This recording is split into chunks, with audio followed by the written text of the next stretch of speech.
ओ जयकारा बोल मेरे श्री गुरु महाराज की जय। बोलो साचे दरबार की जय। बोलो श्री आनंदपुर वासी भगवान की जय। लंदन। श्री सद्गुरुदेव जी महाराज के श्री दर्शनों का अलौकिक दृश्य निरख कर लंदन वासी प्रेमियों के हृदय प्रफुल्लित हो उठे।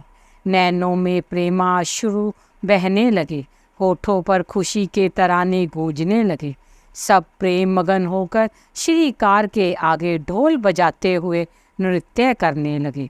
पिछली बार जब आपने यहाँ कृपा की थी तो काफ़ी संगत दर्शन लाभ से वंचित रह गई थी। इस बार पूरी उमंग और उत्साह से संगत वहाँ उमड़ पड़ी। सबके दिल में श्री दर्शन पाने की तीव्र अभिलाषा थी। सबकी कुशलता पूछकर आप सबकी भावनाओं को पूर्ण करने लगे। जो प्रेमी जिस भाव से आया उसने अपना दामन खुशियों से भरपूर पाया। आपने साय समय एक पार्क में कृपा की, साथ में भक्त मंडली भी थी। मौजवश एक भक्त जी से पूछा कि भारत तो तुम जाते हो और यह बताओ कि श्री आनंदपुर कितनी बार आए हो। उस भक्त जी ने विनती की, स्वामी जी बिजनेस के काम से हर साल दिल्ली जाता हूँ, पर आज तक मैंने श्री आनंदपुर के दर्शन नहीं किए। आपने फरमाया, जिसने श्री आनंदपुर के दर्शन नहीं किए तो समझो उसने इस संसार में आकर कुछ भी लाभ नहीं उठाया। जहाँ सत्संग व सेवा का लाभ मिले वहाँ तो जरूर जाना चाहिए, लेकिन मुख्य केंद्र के दर्शन के बिना तो कमाई पूर्ण नहीं हो सकती। श्री आनंदपुर त्रिलोकी में महान और निराला है। यहाँ भक्ति, मुक्ति और सुख शांति के अखुट भंडार भरे पड़े हैं। उस प्रेमी ने श्री चरणों में दंडवत प्रणाम करते हुए शीघ्र ही श्री आनंदपुर जाने का प्रण किया। एक दिन साय समय छोटे बच्चों ने एक नाटिका प्रस्तुत की। पहला बालक अपने माता पिता से मिले संस्कारों के अनुरूप प्रभु को पाने के लिए मूर्ति पूजा की विशेषता दर्शाने लगा। दूसरा बालक निराकार परमात्मा ही प्रभु को पाने का सर्वोत्तम साधन है, ऐसी भावनाओं से ओतप्रोत हुआ निराकार प्रभु की परम सत्ता का गुणगान करने लगा। तीसरे बालक के माता पिता को पूर्ण महापुरुषों की सुसंगति मिली हुई थी, अतः वह सेवा, सत्संग, भजन, सुमिरन को परमात्मा प्राप्ति का सर्वोच्च साधन बतलाने लगा। तीनों बालक एक दूसरे से बढ़कर अपने मत की विशेषता बता रहे थे। साधु वेश धारण किए बालक ने उन्हें पास बुलाकर कहा कि निसंदेह जो जिस भावना से प्रभु प्राप्ति का साधन अपनाता है वह कभी ना कभी अपने उद्देश्य में अवश्य सफल होता है, लेकिन युग पुरुष सद्गुरु की प्राप्ति से मनुष्य सरलता से अपने लक्ष्य की ओर बढ़ता हुआ अति शीघ्र ही मंजिल को पा लेता है। इतना कहकर चारों बालकों ने मिलकर श्री प्रभु जी का जय घोष किया और दामन प्रसार कर भक्ति की याचना करने लगे। आपने उन्हें आशीर्वाद प्रदान कर समस्त संगत के सम्मुख श्री वचन उच्चारण किए। कुदरत ने जो यह रचना रचाई है उसमें चांद, सूरज, पेड़, पर्वत व अन्य कई चीजें दृष्टिगोचर हो रही हैं, जिनकी सुंदरता देखकर इंसान की बुद्धि दंग रह जाती है। दुनिया की हर वस्तु लुभावनी है। माया की इस झिलमिल में जीव की सुरती ना अटक जाए और वह मार्ग से ना भटके, इस हेतु सतमार्ग दर्शाने के लिए ही सतपुरुष जगत में आते हैं और सत असत की निरख परख की आँख व सूझ बख्शते हैं। जीव इस जगत में क्या संग लेकर आया और अंत में क्या संग लेकर जाएगा, यह सब ज्ञान सत्पुरुषों की संगति से ही प्राप्त होता है। वही जीव को आगाह करते हैं कि ना बिना अंत में कुछ भी साथ नहीं जाएगा, यह सब यही का यही धरा रह जाएगा। इसलिए अधिक से अधिक नाम का धन एकत्र करो ताकि लोक परलोक में सम्मान मिले। जीवात्मा को प्रभु धाम में ठोर मिल सके। इस प्रकार सभी को पावन श्री दर्शन और वचनों की अनमोल निधि बख्शकर आपने भारत की धरती पर चरण स्पर्श किए। मनोहारी छवि को निरख कर सबके हृदय आह्लादित हो उठे। सब ओर जय जयकार के स्वर गूंजने लगे। सर्वत्र आनंद ही आनंद छा गया। श्री आनंदपुर में पधारे प्रभु, आनंद की बरसी फुआरे हैं। हर्ष से झूम उठे सब प्रेमी, खुशियों की छाई बहारे हैं। सन 2012 यात्रा। प्रेमियों के प्राण करुणा निधान श्री सद्गुरु दाता दयाल जी की सेहत सन 2012 में अति सुकोमल हो गई। सुकोमल सेहत में भी परमार्थ की लगन उत्तरोत्तर बढ़ती चली गई। महापुरुष जन कल्याण के लिए सर्दी गर्मी सुख दुख किसी चीज की परवाह नहीं करते। जैसे कहा भी है दोहा, दुख सुख एक समान है, हर्ष शोक नहीं व्याप, उपकारी निकामता उपजे छो न ताप।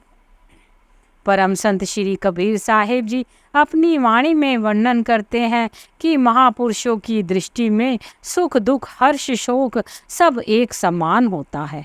वे हर अवस्था में सम रहते हैं।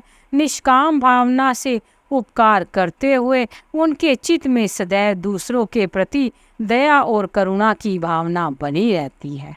अपने संपर्क में आई हुई रूहों को मानुष जन्म के लक्ष्य की प्रति सजग करना और उन्हें आत्मिक उन्नति की ओर अग्रसर करना ही उनके जीवन का परम उद्देश्य होता है।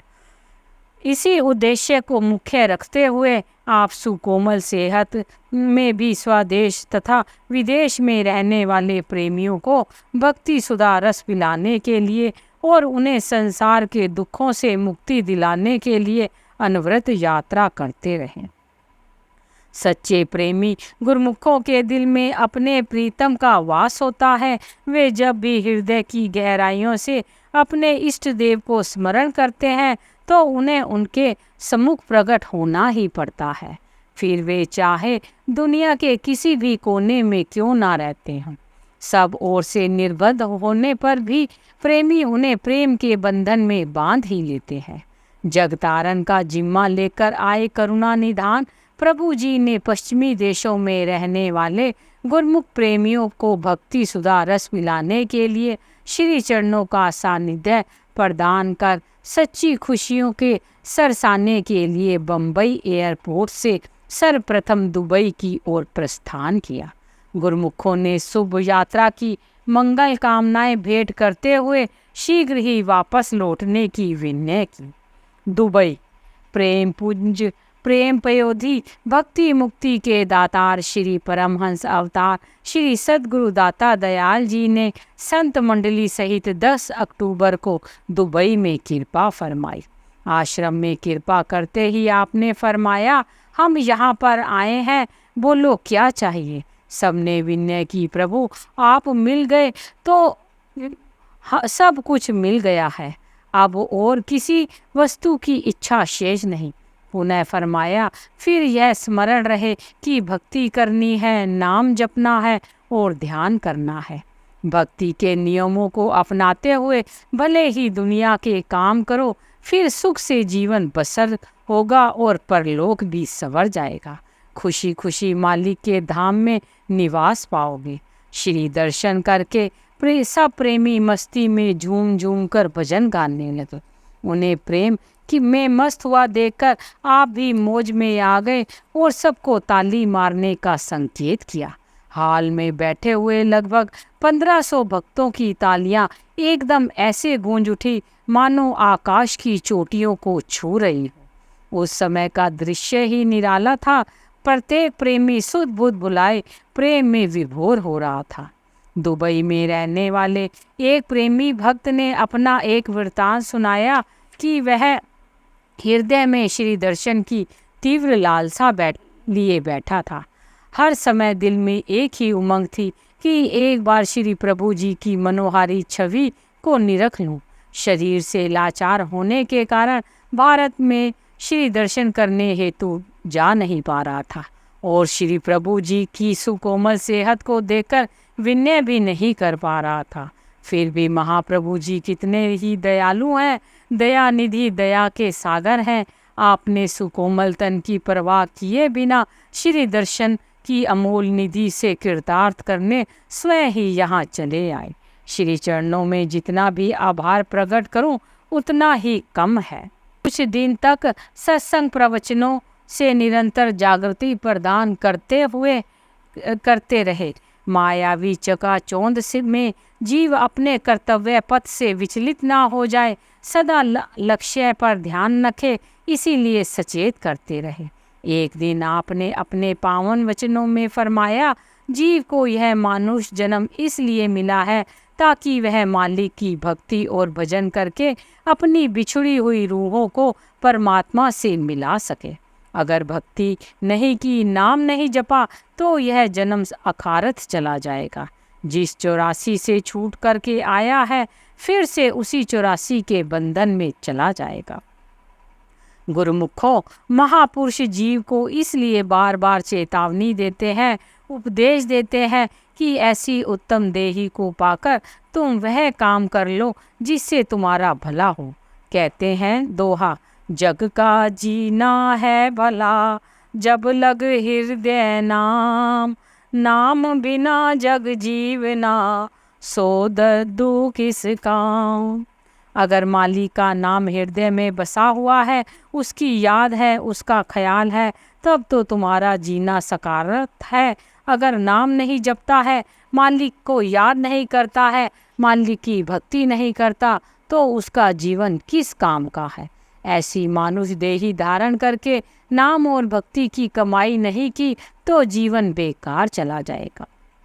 महापुरुष इसलिए सुझाव करते हैं, होशियार करते हैं कि अपने जीवन से लाभ उठाओ, यह जीवन बार बार नहीं मिलेगा। और यह समझ कब आती है? जब गुरुमुख जन सत्पुरुषों की सत्संगति में आते हैं। आप लोग बहुत ही भाग्यशाली हैं जिनको इस संसार में महापुरुषों की संगति मिल गई है। यह दुबई है डूबी हुई और ऊपर तर गई है। सत्पुरुषों की संगति मिल गई तो यह डूबने से बच गई। अब मालिक की भक्ति करो, भजन करो और अपनी रूहों को ऊपर उठा लो।